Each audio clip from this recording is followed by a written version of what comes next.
Baik, kita bersama di segmen pembangunan masyarakat menemani audio pada hari ini ya bersama dengan narasumber akan menyentuh mengenai dengan rakan sekerja, rakan kejayaan. Sejauh mana kebenaran tersebut? Ya, akan kita dikupas Yep. hari ini bersama dengan tetamu kita yang mulia, Dayang Nur Akilah binti Abang Abdul Aziz, Pegawai Kerja Sosial Jabatan Pembangunan Masyarakat JAPIM. Assalamualaikum Puan, selamat pagi. Waalaikumsalam warahmatullahi Apa khabar? pagi. Alhamdulillah baik. Syukur, Alhamdulillah. Hari ini kita akan mengupas mengenai dengan tajuk rakan. Rakan sekerja, rakan kejayaan. Jadi kupasan kita pada hari ini ya akan dapat kita tentukan adakah ia seperti mengupas pawang ataupun mengupas kuntuman bunga, adakah ia membawa kepada satu kebaikan ataupun ada satu cabaran kepada seseorang berkenaan ya.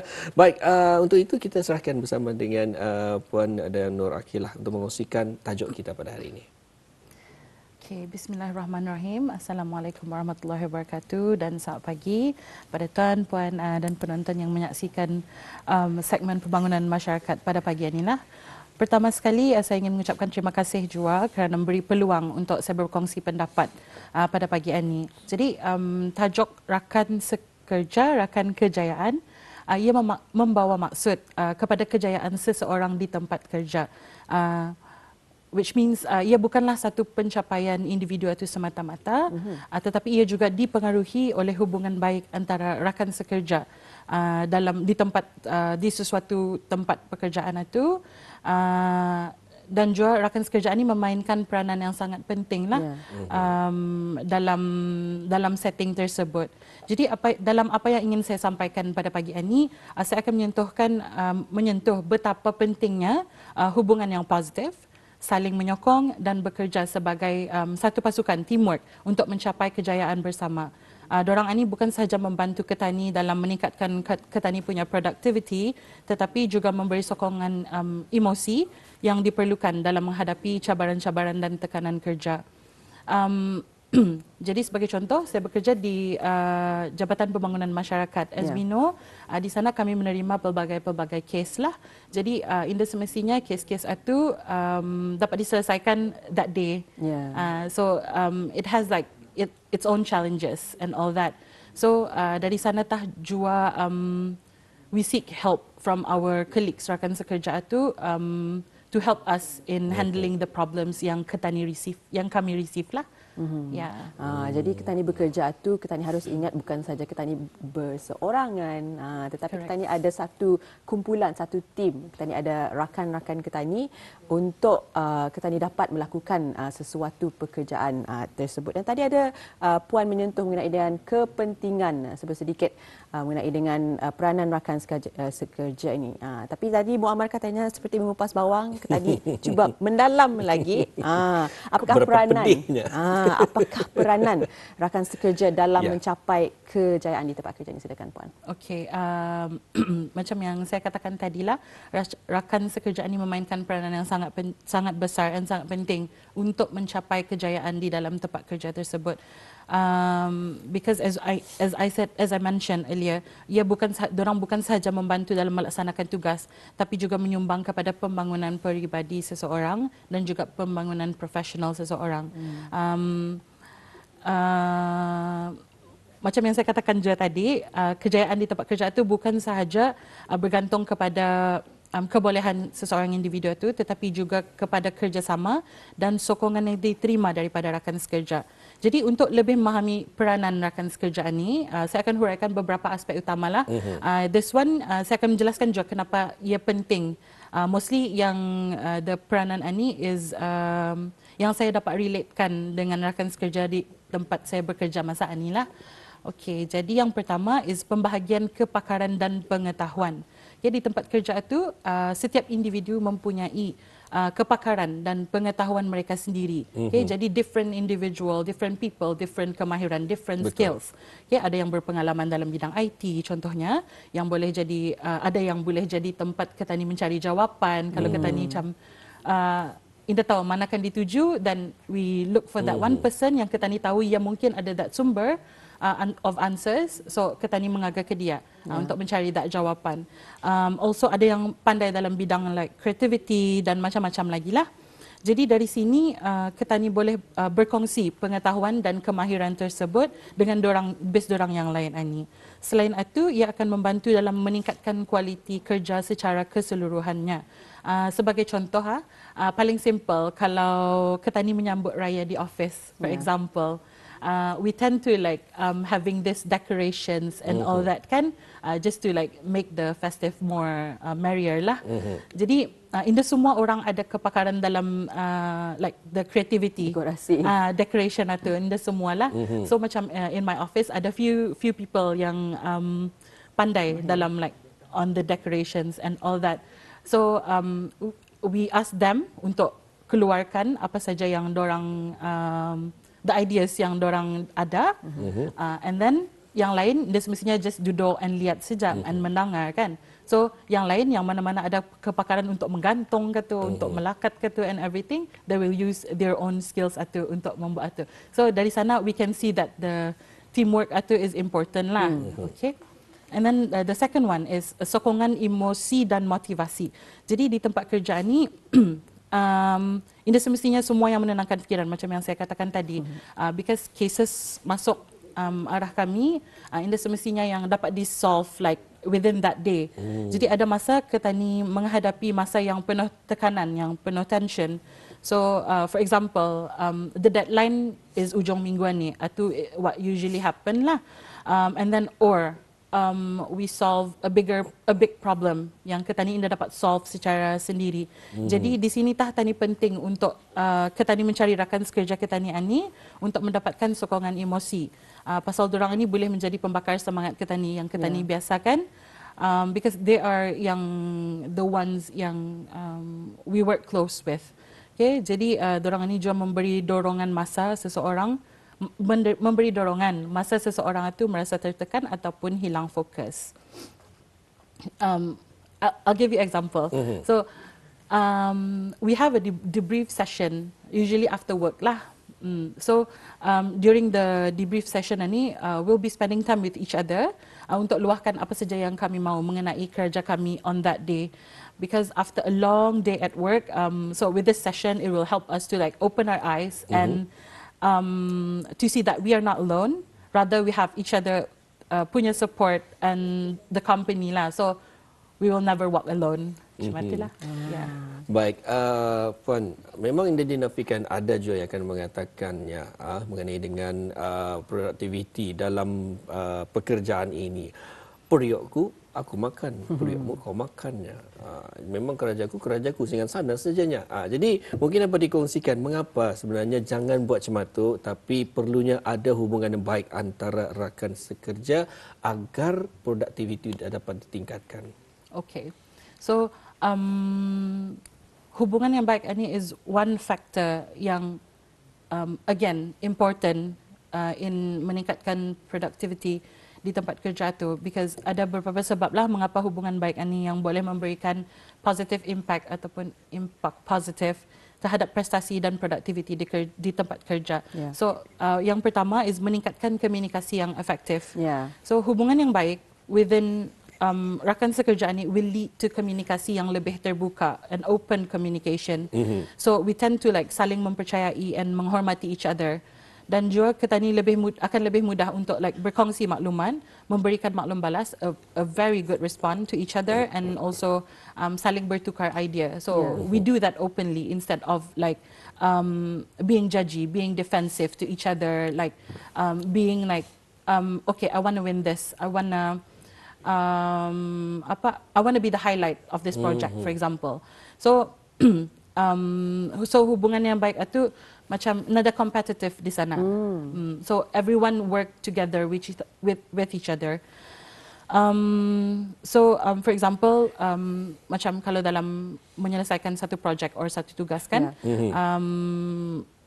since we tend to like talk openly, communicate openly with each other dalam bertukar pandangan jua. So kita ni tidak akan malu untuk meminta cadangan daripada rakan sekerja tersebut. And then dorang pun tidak akan teragak-agak untuk menolong Ketani. So because not a competition, macam we just work and in the end it's not about like our relationship, it's about the work yang kan kena lihat itu. Okay, so that's why it's important lah. And the second one is mengurangkan konflik dalam meningkatkan penyelesaian masalah. Jadi dalam persekitaran yang mempunyai hubungan yang baik ini, konflik itu lebih mudah diselesaikan dengan cara yang positif instead of fighting against each other. So apabila berlaku perbezaan pendapat, individu yang berhubung dengan baik akan dapat berbincang dan mencari penyelesaian tanpa mencetuskan ketegangan ataupun tension, dan akan membantu mengelakkan gangguan dalam produktiviti inilah. Jadi I think hubungan yang baik ini bukan saja meningkatkan the comfortable yang within each other di tempat kerja, tapi juga memberikan kesan langsung kepada productivity. So hubungan yang baik ends up ia punya end product is better. Instead of like fighting and then the end product tindakan siap. Jadi kita ni selesa dengan rakan kita ni, dengan keselesaan tersebut memberikan kita ni kemesraan tersebut akan memberikan kita ni satu opportunity ataupun kesempatan untuk berkomunikasi itu secara terbuka, dan saingan itu pun bukannya saingan yang negatif. Tetapi jenis yang memberikan kepada satu produktiviti yang memberikan impak yang positif kepada pekerjaan tersebut. Dan mungkin ini yang mudah untuk kita ni fahami Puan pernah kita mendengarkan sama-sama naik. Sama-sama naik. Kita ni bersama bekerjasama, kita ni tahu akan kesusahan dalam perkara berkenaan. Jadi sebagai contoh masalah yang dimiliki oleh mungkinlah daripada rakan sekerja sendiri, kalau kita ni membantu insya-Allah kita ni pun akan dibantu, dan juga produktiviti bagi satu pejabat itu ataupun unit berkenaan akan lebih lagi dilakukan ataupun dapat dilihat dengan lebih baik lagi. Untuk seterusnya ini mungkin ada soalannya. Dan seterusnya bagaimana pula caranya untuk kita ni membina hubungan yang baik dengan rakan sekerja? Tadi telah tahu kepentingannya, tetapi caranya dengan lebih praktikal lagi bagaimana Puan? Okay. Since tadi saya ada bercakap mengenai komunikasi kan, jadi one of the ways yang saya dapatkan is we try to berkomunikasi dengan jelas dan terbuka, open communication. Jadi dalam open communication ini ada dua lah. Yang pertama is komunikasi dua hala. So it's not, bukan sahaja seorang yang bercakap and then yang the other person yang agree saja.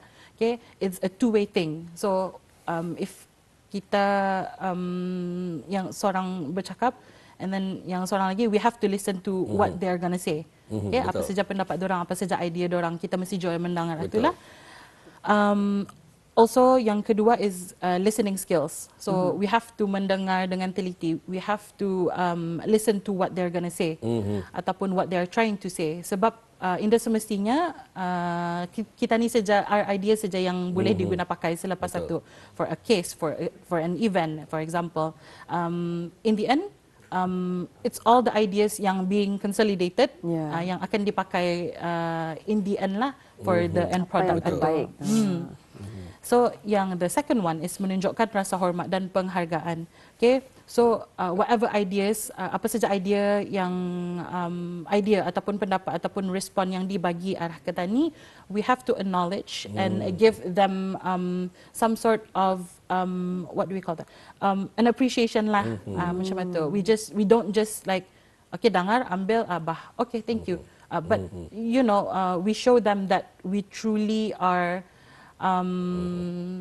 listening and then menghargai truly menghargai dorang itu. Bukannya apa pun apa yang diceritakan, contoh pun dia menceritakan, saya pun menerima semata itu pun nampak daripada riak wajah. Okey, thank you.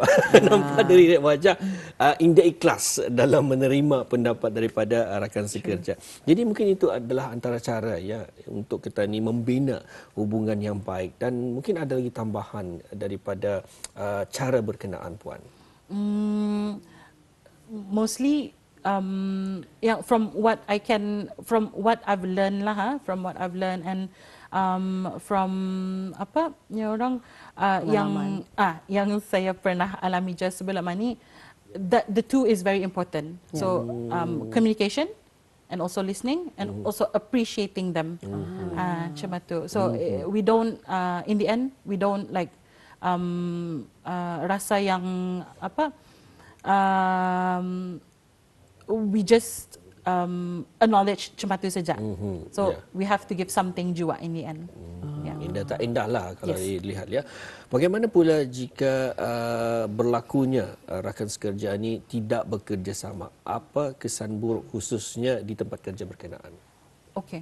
So macam yang tadi kita ni bercakap pasal positive things sajalah kan. Yeah. So now we move on to apakah kesan buruk yang akan terjadi kalau sekiranya rakan sekerja kita ni indah membagikan kerjasama. Lebih-lebih lagi dalam setting pekerjaan yang really memerlukan teamwork in terms of like giving ideas apa macam tu. So the first thing is meningkatkan konflik dan also tension ataupun ketegangan. So there will be perselisihan pendapat ni di sini without kerjasama, without teamwork, perbezaan pendapat ini boleh meningkat menjadi konflik yang terbuka. Yeah. Kalau tadi open communication, Komunikasi open terbuka. communication, now it's open conflict. So jika if masalah ini tidak ditangani dengan baik, ia boleh menyebabkan tension yang merusakkan hubungan antara kita ni lah, and then bukan sahaja menjejaskan the keharmonian dalam the team itu, tetapi juga akan mengganggu fokus dan produktiviti kerja seseorang individu itu. Yeah. Contohnya, kalau sekiranya seseorang itu indah mau bekerja sama dia, so they will be defensive sebab kita ni indah mempunyai hubungan yang baik kan, so macam kita ni minta tolong pun, padahal ia kan yang ada that skills. So kita ni kan minta tolong arah ia pun kita ni macam rasa galat. Indah kan mau approach. Betul. And then dorang pun memang Indah mau kan approach kita ni. Pasal kita ni pun Indah sama-sama like Ada hubungan baik.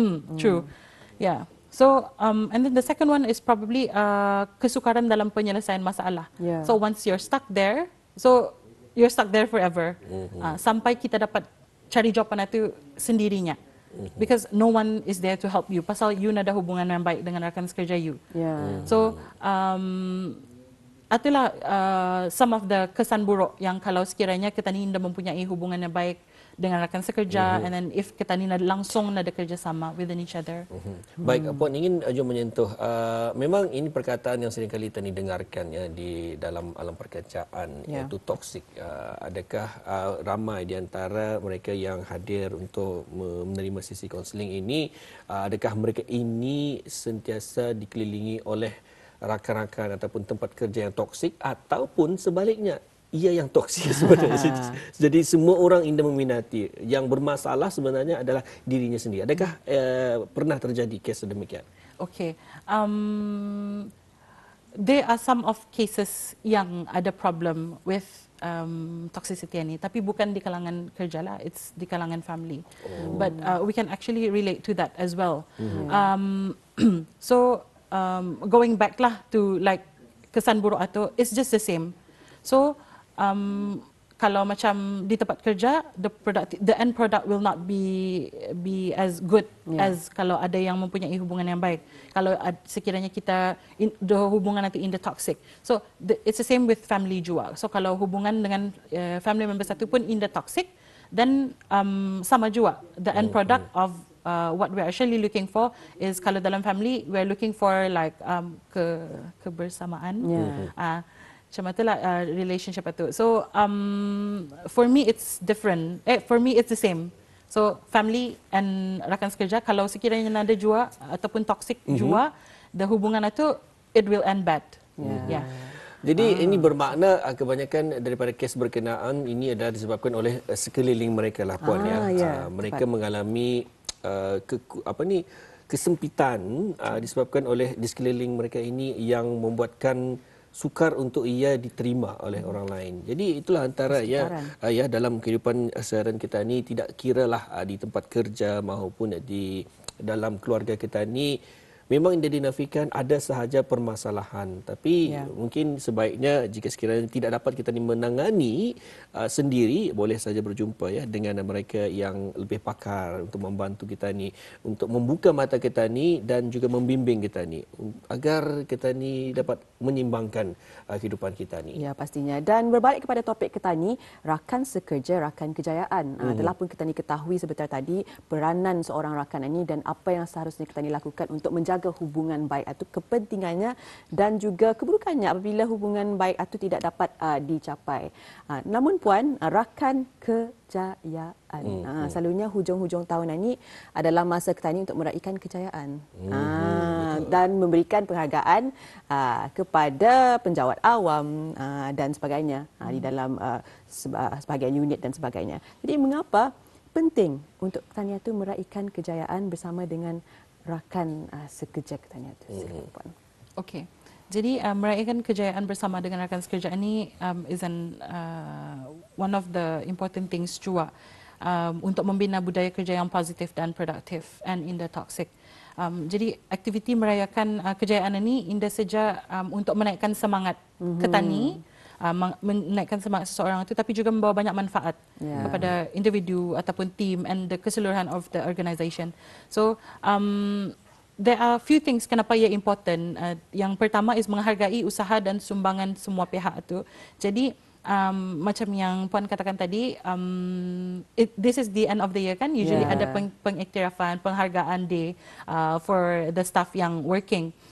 Jadi this is the way, meraihkan kejayaan ini adalah salah satu cara untuk menghargai usaha keras dan komitmen yang telah dibuat sepanjang tahun ini. And then ia memberikan peluang juga untuk mengenang apa sumbangan individu tersebut dalam sebuah organisasi itu. Dan this pengiktirafan ini pun sangat penting juga untuk membina rasa dihargai dan meningkatkan moral pekerja itu. For example, kalau sekiranya one team itu sudah siap melakukan tugas-tugas office ataupun an event kan, a big event or small event, and at the end of the day, at the end of the year, usually kita ni akan membuat satu event walaupun ia kecil ataupun besar kah, tapi it's an event untuk menyambut dorang punya kejayaan itu in the end, pencapaian yang dorang sudah berikan like for the rest of the year itulah. Jadi sebab itulah di hujung-hujung tahun ini lazimnya akan diadakan annual gathering di mana Ketani memperlihatkan penghargaan Ketani kepada pekerja-pekerja di dalam sesebuah institusi tersebut. Betul, dan malah juga menariknya juga dalam sebuah organisasi, mungkin juga dalam jabatan kah ataupun dalam syarikat itu sendiri, kadang-kadang apatah lagi syarikat itu adalah syarikat besar. Kadang-kadang indah berjumpa, indah kenal. Kita ni rupanya bekerja bersama mereka. Malah pun berurusan hanya melalui daripada email ataupun daripada surat dan sebagainya. Kadang-kadang kita ni pun sakit hati. Mengapa kena nasib-nasiban ni? Jadi hujung tahun ini adalah cara terbaik untuk kita ni bersuamuka dan juga bercerita. Kadang-kadang masalah yang mereka alami kita ni pun mengetahui, dan dari sana datangnya untuk cara untuk kita ni menyelesaikan masalah berkenaan. Dan ia berbalik kepada tajuk kita ni, rakan sekerja, ia akan menjadi rakan kejayaan kita. Tepat sekali. Nampaknya kita ni berada di penghujung wawancara kita ni, Puan. Jadi mungkin dapat dihuraikan sebagai penutup mengenai dengan topik kita, rakan sekerja, rakan kejayaan. Silakan, Puan. Okey, jadi sebagai penutup, kenapa saya memilih tajuk rakan sekerja, rakan kejayaan ini, kerana saya percaya bahawa hubungan yang baik dan kerjasama antara rakan sekerja itu is the key kepada kejayaan, bukan sahaja kejayaan individu tetapi kejayaan sebuah organisasi, kejayaan satu tim secara keseluruhan. Jadi rakan sekerja bukan sahaja sekadar orang yang bekerja bersama Ketani, tapi dorang tah yang akan menjadi partner Ketani until we end the service. Okay? Jadi kenapa je saya memilih tajuk hari ini, because it's to show how I appreciate my colleagues at work yang sudah membagi never ending support in like this whole year ataupun previous year, this whole time lah. So I would like to thank them for making work worth coming to every week. Fine. Sekian.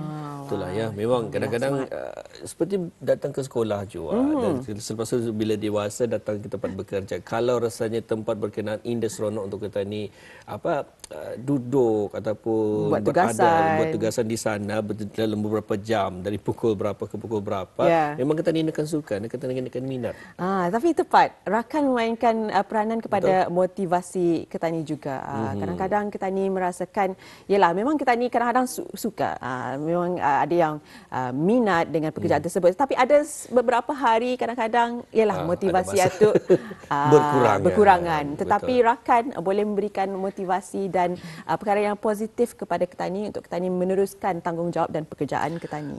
Betul. Jadi memang cukup menarik juga tajuk kita ini, penghargaan kepada rakan kita, apatah lagi kita di hujung tahun ini ya, memberi semangat untuk kita ni berada di tahun baharu tahun 2025 dengan semangat yang baharu dan juga lebih mantap. Jadi kami bawakan kepada Auda ya bersama dengan narasumber kita iaitu Yang Mulia Dayang Nur Akilah binti Abang Abdul Aziz, pegawai kerja sosial. Kita ucapkan terima kasih Puan kerana bersedia, satu tajuk menarik. InsyaAllah di lain kesempatan kita bersua lagi ya. Assalamualaikum Puan. Waalaikumsalam.